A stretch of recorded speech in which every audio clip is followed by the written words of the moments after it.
사사기 8장 1절에서 23절 말씀의 제목은 하나님이 다스린다.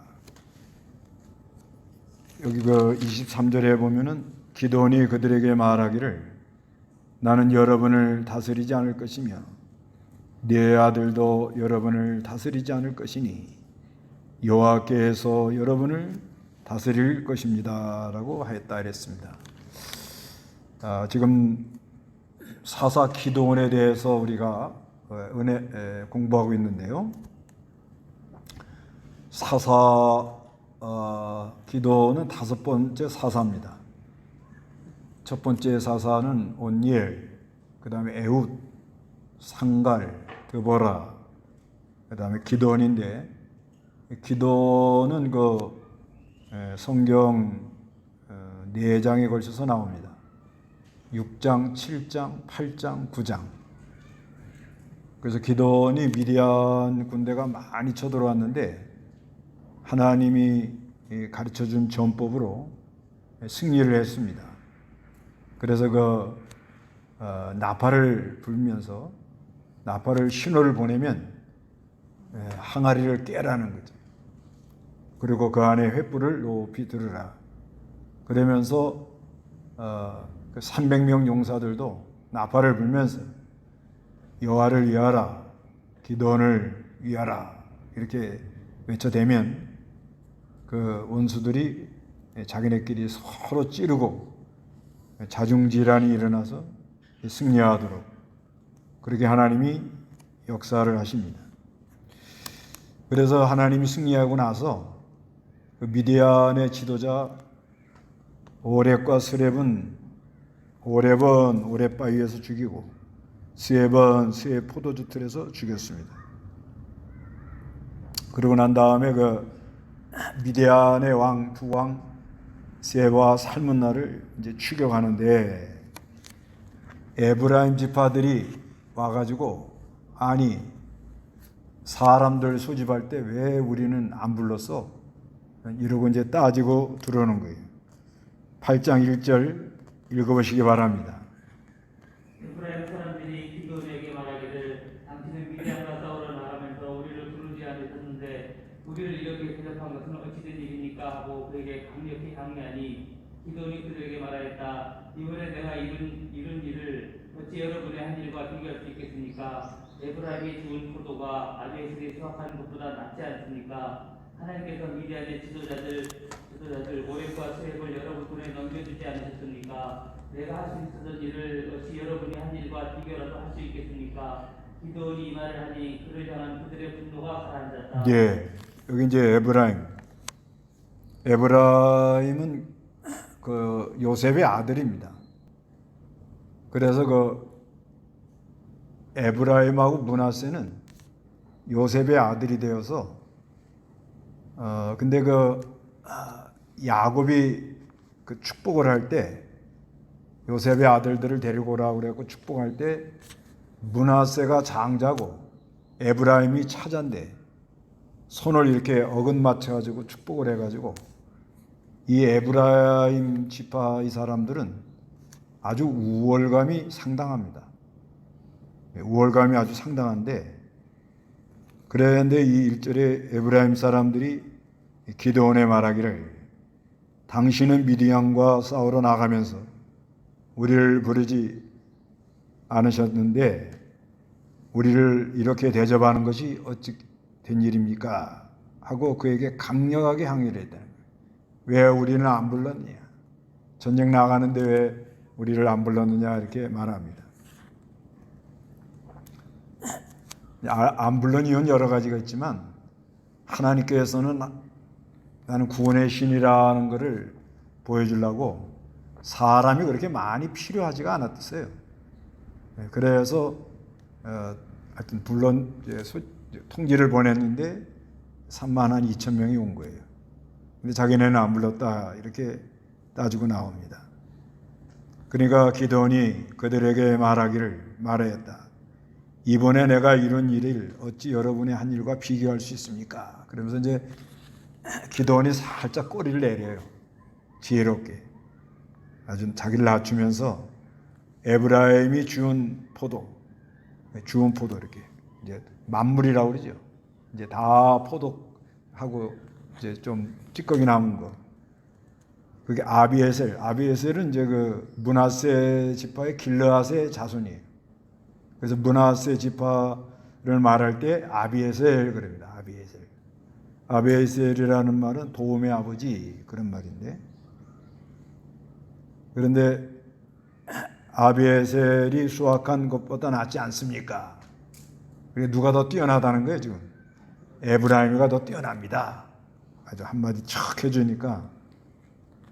그러니까 3절에 하나님께서 미디안의 지도자들 올렉과 세입을 여러분의 손에 넘겨주지 않으셨습니까?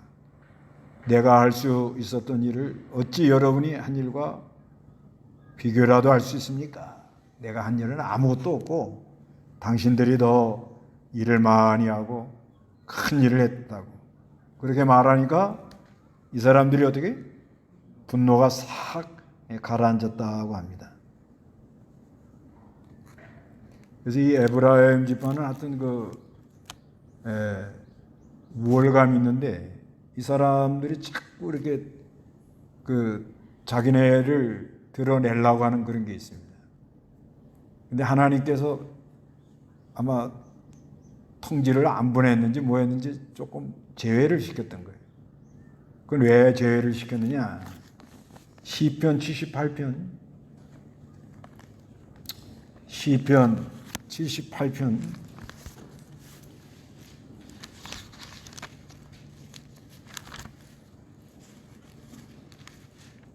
60절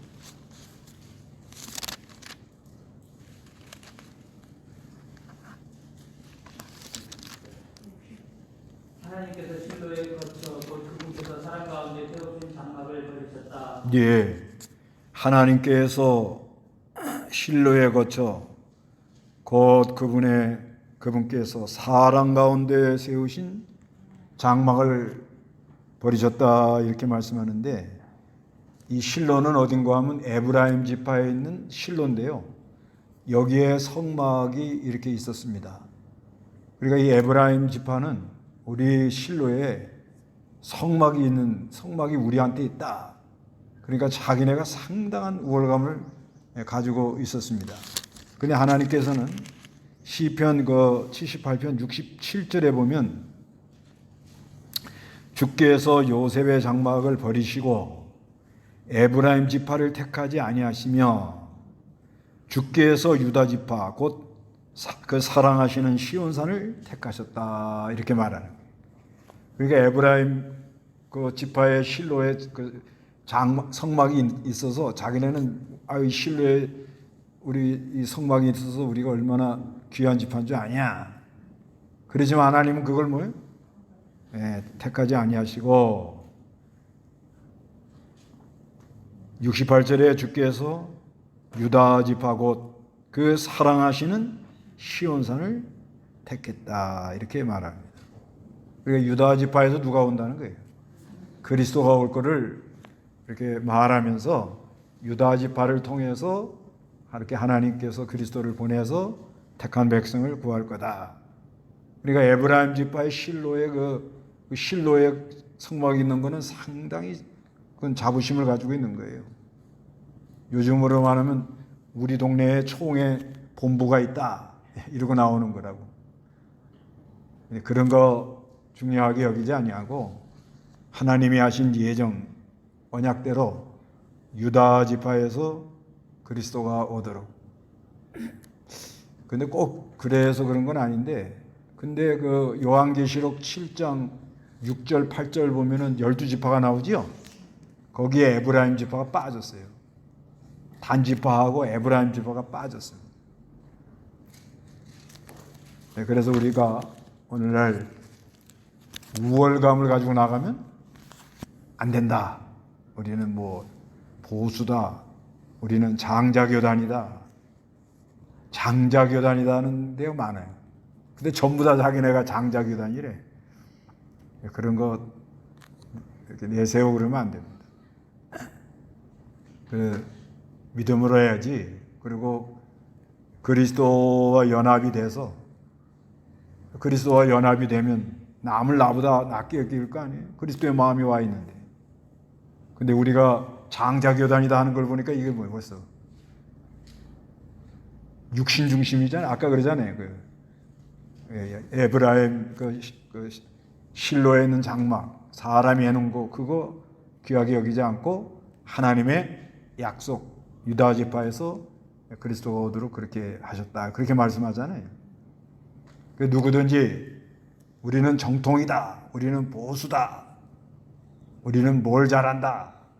그런 우월감을 가지고 나가면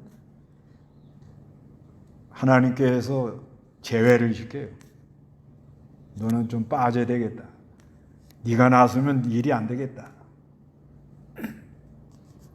전부 다 아주 겸손하게 이렇게 믿음으로 나가는데 그저 한 사람이 나서가지고 그냥 내가 제일 여기서 공부도 제일 많이 하고 내가 여기서 가진 것도 제일 많고 이러고 설치고 다니면 그럼 나머지는 다 뭐예요?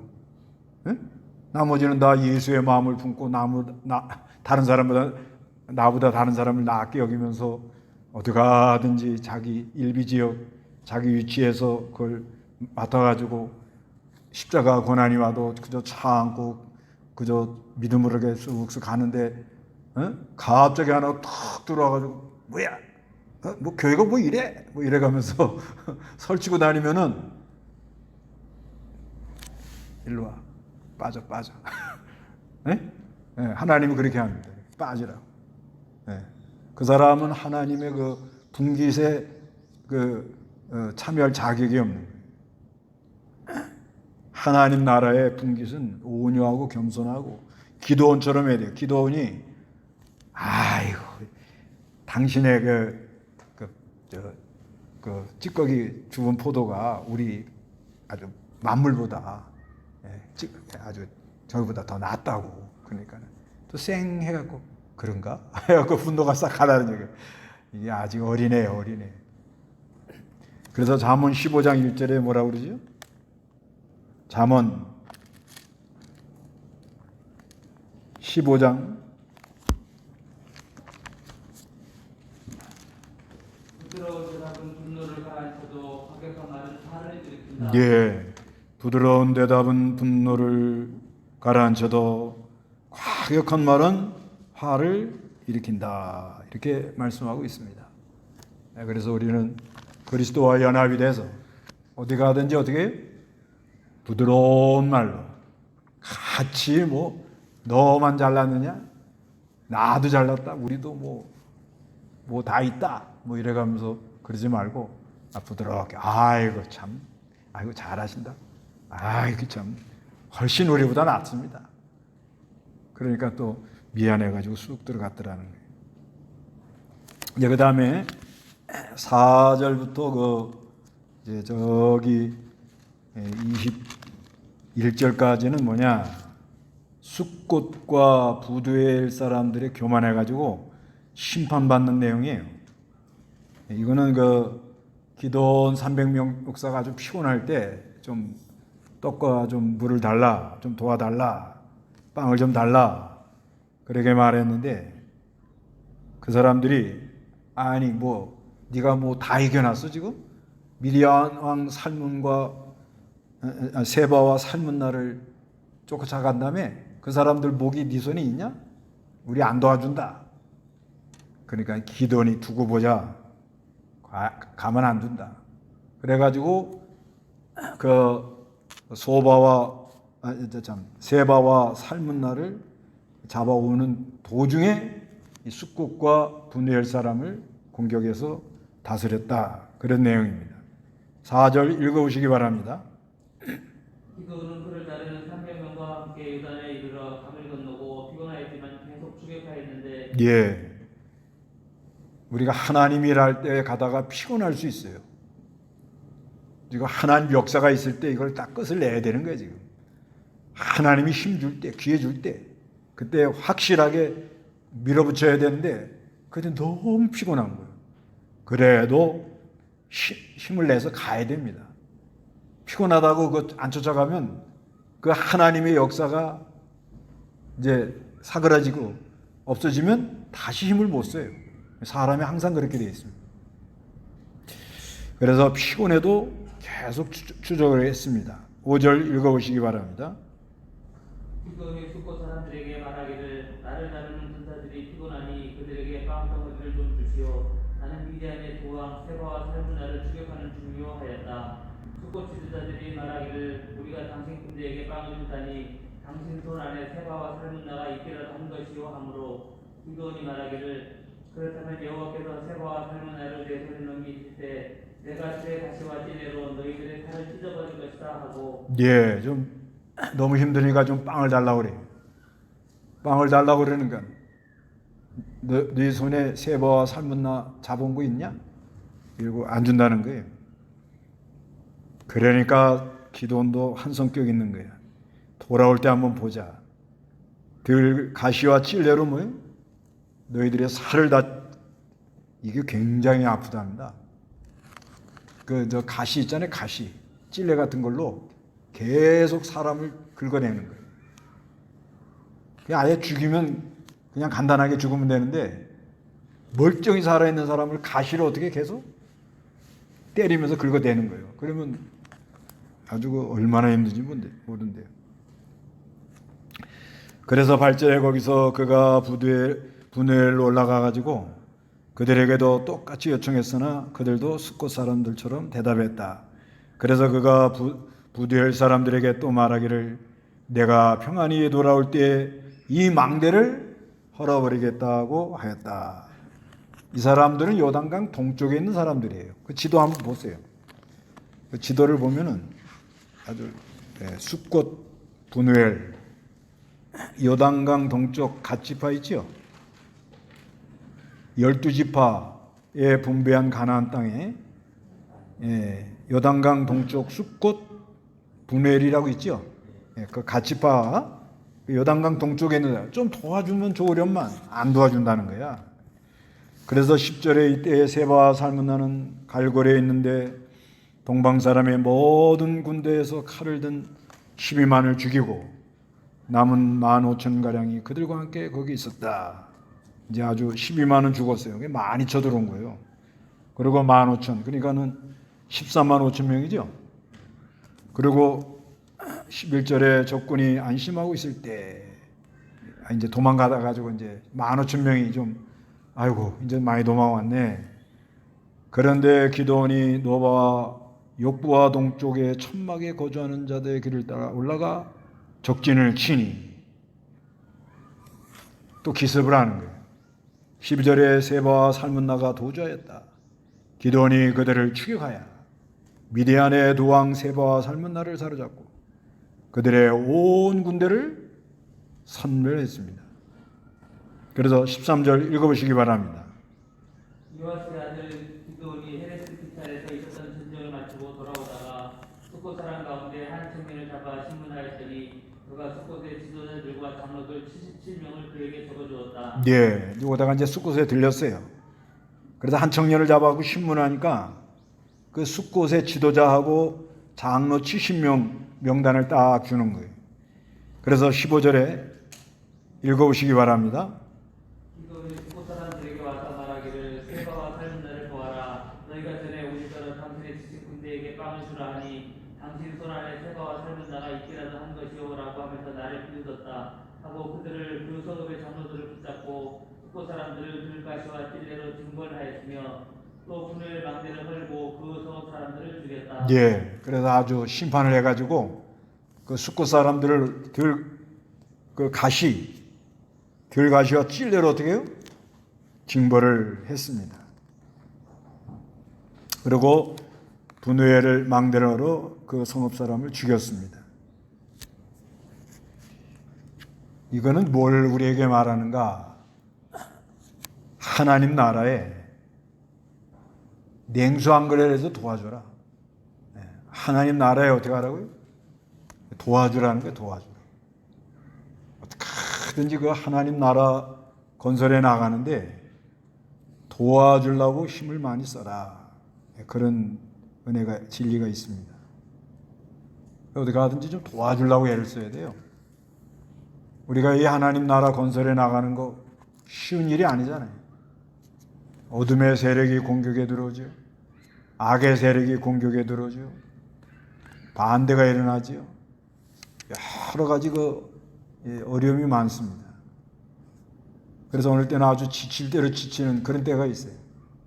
그럴 때일수록에도 좀 내가 도와줄 수 있는 그런 좀 상황이 오면 어디 가든지 마음 써가지고 도와줘야, 그래야 하나님 나라가 잘 되고, 그래야 하나님이 기뻐하고, 도와준 사람 반드시 하나님이 기억한다고 그러잖아요. 그래서 마태복음 10장 41절에 냉수 한 그릇이라도 도와주라고 그러죠. 냉수 한 그릇이라도 도와주라. 누가복음 11장 23절에는 나와 함께 하지 않는 자는 나를 반대하는 자이고 나와 함께 모으지 않는 자는 흩어버리는 자다. 이거 우리가 하나님 나라에 함께하고 같이 힘을 써야지, 그러지 않는 사람은 반대하는 자고 흩어버리는 자다. 그래서 이제 18절 읽어보시기 바랍니다. 기도원이 세바와 살문에게 말하기를 다볼에서 너희가 죽인 자들은 어떤 사람들인지 하니 그들이 말하기를 그들은 당신과 비슷하였는데 하나같이 왕들처럼 보였습니다. 네, 그 세바와 살문나가 도망가면서 다볼에서 사람을 좀 죽였어요. 그 다볼에서 사람을 죽였는데 어떤 사람 죽였느냐 하니까 세바와 살문나가 그들은 당신과 비슷하였는데 하나같이 왕자처럼 보였다는 거예요. 아주 귀족들만 죽였나 봐요. 그러니까 19절에 기도원이 말하기를 그들은 내 형제들이고 내 어머니의 자식들이다. 여호와의 살아계심을 두고 맹세하니 너희가 그들의 생명을 살렸더라면 나도 너희를 죽이지 않았을 것이다 하고 자기 장자 여델에게 일어나서 그들을 죽이라고 명령했으나 그 소년은 아직 어려서 두려워하여 칼을 빼지 못하였다. 기드온의 아들 큰 아들 여델인데 네가 한번 이 세바와 살문나를 죽여라. 그랬더니 애가 무서워가지고 칼을 못 빼는 거야. 달달달달달 떨어요. 그러니까 21절에 세바와 살문나가 말하기를 힘센 남자답게 당신이 일어나 우리를 치시오. 죽여달라는 거죠. 기도원 보고 사나이답게 네가 우리를 죽여라 이렇게 말하는 거예요. 그래서 기도원이 일어나 세바와 살문나를 죽이고 그들의 낙타 목에 있는 초승달 장식을 취하였다. 그래서 이 구약 시대의 전쟁에서 아주 잔인하게 죽이는 건 뭐냐? 오늘날 죄와 싸우되 어떻게 피 흘리기까지 싸워라, 그런 의미가 있어요. 지금도 가서 아주 전쟁한다고 잔인하게 누굴 죽이고 그러라는 게 아니고 죄와 싸우되 어떻게 아주 피 흘리기까지 아주 깨끗하게 해놔야 돼요. 그런데 이들의 목에 그 초승달 장식, 아마 이 사람들이 그 전리품, 자기 과시하느라고 그 전리품을 몸에다 치렁치렁 걸치고 다니는 거예요. 그래서 22절 읽어보세요. 이스라엘 사람들이 기도원에게 말하기를 당신이 우리를 미디안의 손에서 구원하였으니 당신과 당신의 아들과 당신의 아들의 아들들도 우리를 다스리게 해 주십시오 하니 기도원이 그들에게 말하기를 나는 여러분을 다스리지 않을 것이며 내 아들도 여러분을 다스리지 않을 것이니 여호와께서 여러분을 다스릴 것입니다 하였다. 네, 그래서 이제 이스라엘 사람들이 기도원에게 말하기를 당신이 우리를 미디안 손에서 구원했으니 당신과 당신의 아들과 당신의 아들의 아들, 손자, 당신 자손들이 우리를 다스려달라 이렇게 말합니다. 이 사람들 옛날에 어떻게 한 사람이죠? 기도원이 바알 제단과 아세라상을 찍을 때 뭐라고 그랬죠? 누가 이 바알상과 아세라상 찍었느냐? 그 찍은 사람 나와라. 기도원이 나오니까 죽여라, 이런 사람 아니에요? 이 사람들은 이게 알 수가 없는 거예요. 미디안이 공격에 들어올 때는 뭐 아주 다들 쩔쩔매고, 기드온이 우상을 제거할 때는 기드온 죽이라고 달라든 사람들이. 그런데 하나님 역사가 일어나니까 이제 뭐라 그래? 다스려, 우리 다스려 달라고 이렇게 나오는. 그래서 항상 그 민심을 따라가면 실패하는 거예요. 사람들은 언제 바뀔지 모릅니다. 항상 사람들은 가다가 어떻게 바뀐다. 이거를 우리가 알고, 그러니까 기드온이 뭐라고 그래요? 기드온이 그들에게 말하기를 나는 여러분을 다스리지 않을 것이며 네 아들도 여러분을 다스리지 않을 것이니 여호와께서 여러분을 다스릴 겁니다. 누가 다스려요? 여호와께서. 이게 아주 사사기에 중요한 말씀이에요. 누가 다스린다고요? 여호와가 다스리고 있는데, 사람들이 자기가 보기에 옳은 대로 자기 소견대로 하니까 없는 것처럼, 왕이 없는 것처럼 느껴진다 이 말이에요. 그게 흑암의 시대예요. 흑암의 시대.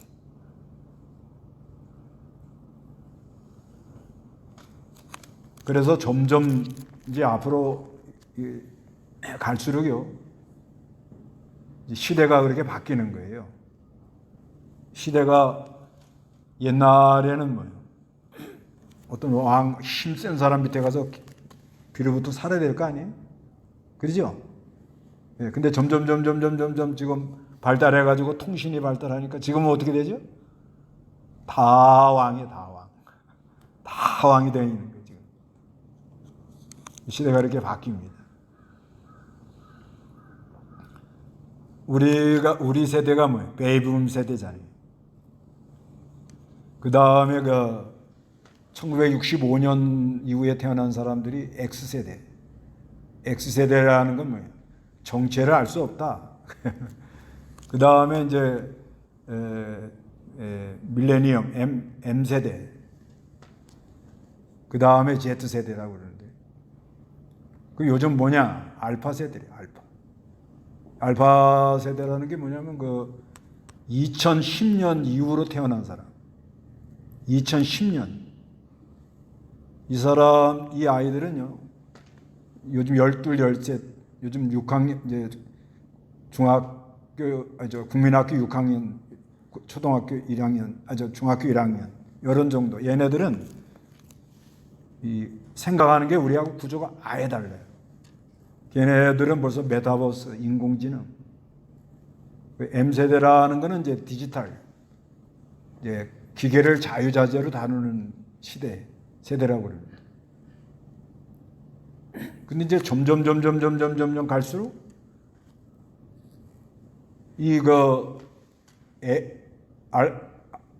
알파 세대는 잘 살아보세요 하고 아무 상관이 없어요. 왜 그러죠? 자기가 태어나고 보니까 다 잘 살고 있어. 민주화 그거 아무 소용이 없어. 왜? 벌써 민주화가 다 됐어. 너무 설쳐서 난리. 그런데 이 아이들은 개인주의, 그 다음에 자유, 그 다음에 약간 안정을 추구한답니다. 안정. 그 왜 그런가 하면은 M세대 아이들이 부모가 누구냐면 X세대. X세대가 IMF 만나갖고 많이 어려웠잖아요. 그 집안이 어려우니까 이 M세대 애들은 안정을 추구한다고 해요. 어릴 때 그렇게 어렵게 컸으니까. 그래서 이제는 뭐예요? 점점 바뀌어가지고 이제는 옛날식으로 하면 꼰대다 이렇게 합니다. 꼰대. 요즘도 회사에서 회식하자 안 하려고 그러는데, 회식하면 곤조 나오니까. 회식하고 한잔 들어가면 헛소리 나오는데 그 꼴을 누가 보려고 그래요? 요즘 아이들은 어디서 뭐해요? 단톡방에서 모이면 돼요. 예, 거기서 단톡방에서 그래서 그 모든 걸 운영을 좀 잘 하려고 그러면 내가 만약에 회장이라고 그래도 젊은 사람들을 총무를 시켜서 그 사람한테 맡겨갖고 그 사람이 하는 대로 따라가면 잘 된답니다. 그러니까 바뀌었으면 완전히 바뀐 거예요. 그래서 이제는 전부 다 누구의 통치를 직접 받아요? 네, 하나님 통치 직접 받아요. 요즘은 대통령도 다 소용없어요. 뭐 대통령한테 막 욕하고 뭐 마음대로 하는 거예요, 그냥. 다 왕이야, 왕. 그런데 이제 법을 어기면 골치 아프죠. 그럼 어느 시대나 누가 다스린다고요? 예. 아브라함, 이삭, 야곱에도 누가 다스렸어요? 언약의 하나님이 다스린 게 그때 언약의 하나님. 약속대로 이루겠다는. 그 다음에 그 출애굽할 때도 누가 다스려요? 출애굽할 때도 하나님이 구름 기둥과 불 기둥으로 인도하는 거예요. 어느 시대나 누가 다스려요? 하나님이 다스립니다. 하나님이. 근데 사사 시대 와가지고는 하나님이 다스린다 하고 이렇게 해야 되는데 점점 어두워지니까 사람들이 점점 어두워지니까 자꾸 안 보여요. 안 보이니까 자기의 생각대로 자기 소견에 옳은 대로 가더라는 겁니다. 그래서 이제 사무엘에 가서는 왕을 세워달라 그러죠. 사무엘상 8장에. 그렇지만 어느 시대든지 우리는 하나님의 통치를 직접 받고 사는 게 좋아요. 그러니까 법이 있기 전에 먼저 뭐가 있어요? 양심이 있잖아요. 양심. 네. 그러니까 법이 있기 전에 도덕 있기 전에 양심 있기 전에 사랑의 법 이렇게 되어 있잖아요. 구조가. 법이라는 건 너 그렇게 하면 사람 대접 못 받아. 근데 우리는 뭐예요? 양심이 있잖아요. 그 다음에 그보다 더 고상한 사랑의 세계. 하나님은 사랑의 세계에 있는 분 아니에요. 그래서 그 사랑의 세계에서 하나님의 통치를 우리 양심에 잘 받아서 나가면은 다 좋아합니다. 원만하고 다 덕이 되고 마음이 좀 부드러워지고. 그런데 어두워지면 그게 안 되는 거예요. 어두워지면. 그래서 제도가 있어야 되고 법이 있어야 되고 제도가 있어야 되고 조직이 있어야 되고 복잡하게 돌아가는 거예요. 그래서 사람이 점점 어두워지면 예를 들면 학교 같은 데도요.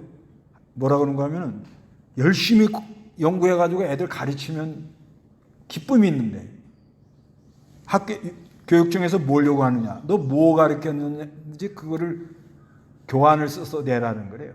일지. 그거 만드느라고 그게 시간 다 많이 간대요. 그러니까 거꾸로 가는 게 거꾸로 지금. 어디든지 그래요. 내가 알아서 잘 하라는 거야. 알아서. 뭐가 있으니까. 하나님이 다스리고 뭐가 있어요? 양심이 있으니까. 알아서 하면 조용해요. 조용히. 알아서. 집에 가서도 알아서 하라고. 알아서. 남편은 아내를 사랑하고 아내는 남편을 복종하고 알아서 하란 말이에요. 그게 안 되니까 뭐예요? 복잡하잖아요. 어디든지 알아서 스스로 알아서 하라는 말이 그 좋은 말인 거예요. 알아서 해라. 그 자기 마음대로 하는 게 아니고 하나님의 인도를 따라서 양심에 옳은 걸 잘 따라가지고 하나님의 통치를 받아라 이 말이에요. 그런데 에브라임처럼 우쭐대고 그 다음에 좀 도와달라고 그러니까 숫꽃과 이 분회열처럼 에이 네가 네 손에 뭐 세바와 살문나 미디안 두 왕을 잡았어 벌써? 뭘 도와달라고 그래? 좀 이렇게 어려운데 좀 도와달라고 그러는데 안 도와주고 그냥 나가다가 어려움 당하잖아요. 그래서 이스라엘 백성들이 기드온이가 바알 아세라상 찍을 때는 저거 잡아 죽여라 하고 달라든 사람들이 미디안을 이기고 나니까 뭐라 그래? 우리를 다스려 주시옵소서. 당신과 당신의 아들과 당신의 아들의 아들까지 대대로 우리를 다스려 달라. 거기에 쏘으면 골탕 먹어요. 요즘 어떤 사람 거기에 쏘가지고 지금 골탕 많이 먹고 있어요. 그래서 우리는 누구의 다스림을 받고 살아요? 믿음으로 하라. 이게 좋은 말이에요. 예? 믿음으로 스스로 알아서 해라. 이 말이 아주 좋은 말입니다. 다 같이 기도하겠습니다.